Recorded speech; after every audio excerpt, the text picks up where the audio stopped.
I got this chain of volcanic seamounts in the Pacific. It's pretty steep, sloped. There's a lot of volcanic activity, so I have a steep slope. And then here are the volcanic rocks, and it's pretty deep. So there's no light down there. I just have night vision. And it seems to be looking pretty good. And then there we have it. For this one, I got the continental shelf off the coast of Antarctica, specifically the Antarctic Peninsula or near that area. So there's the terrain. Those are the rocks and stones and pebbles. As you can see, it is looking pretty nice. And I have added plants. And then I'm adding sea pickles. Now kelp. I've turned off the tick speed because that would kind of ruin the whole thing.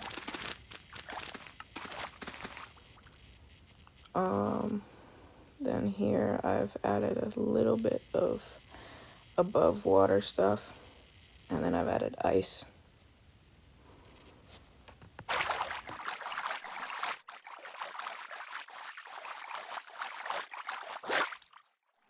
Okay, so for this next one, our random location is in the middle of the Arabian Desert. I'm thinking we can get some sand, some dirt, some sandstone, pebbles, stones, rocks, all that. Okay, so here we have the main terrain. Now pebbles and stuff. And then bushes. So yeah, that's looking pretty good. There's actually too many pebbles here and too many bushes, so I'm gonna change. Just a few more here. And there's way too many up here.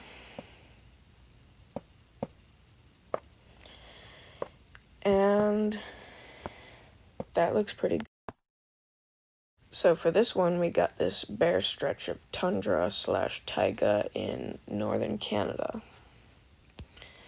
So I was thinking we could have bushes, some small trees, a lot of flowers, and a lot of little ponds and rocks. Now the terrain here is mostly Precambrian, Cambrian, igneous, and metamorphic rocks, interspersed with moss, grass, lichen, flowers, bushes, and small trees. And there's a lot of lakes made by ice grinding through the Canadian Shield. So this is just the bedrock and the sediment stuff. Water. I decided not to put anything in the water because in real life there often isn't that much in the water in the Canadian Shield. Moss and grass. Ground cover. Flowers. Trees. There you go. Looking really nice. Okay, and for this one, we are randomly dropped in the middle of the Amazon rainforest. It has a little bit of a slope to the ground. Here's the forest floor and ground cover. Understory with palm trees and small trees. Then we have the canopy and the emergent layer. And then there's a few more things that we have to do. A good tip when you have a very overgrown biome like a forest or a rainforest even is to just spam vegetation everywhere and see where it lands. And it usually works pretty well. You do have to be sort of particular at where you spam it, but it's kind of random, so.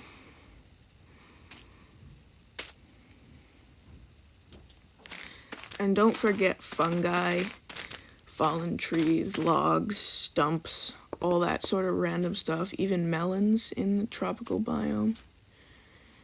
Don't forget to just, honestly, I would just scroll through the entire selection of items just to make sure you didn't forget anything. And there you have it, random biomes in Minecraft. So we have the Amazon forest with all the different layers of a forest. Then we have the Canadian Shield.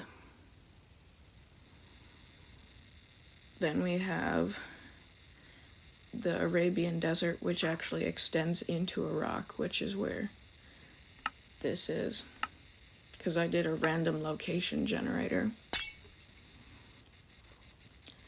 This is an Antarctic continental shelf. That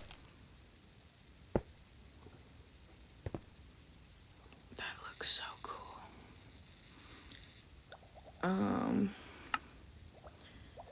Then we have this Pacific Ocean seamounts, volcanic seamounts area.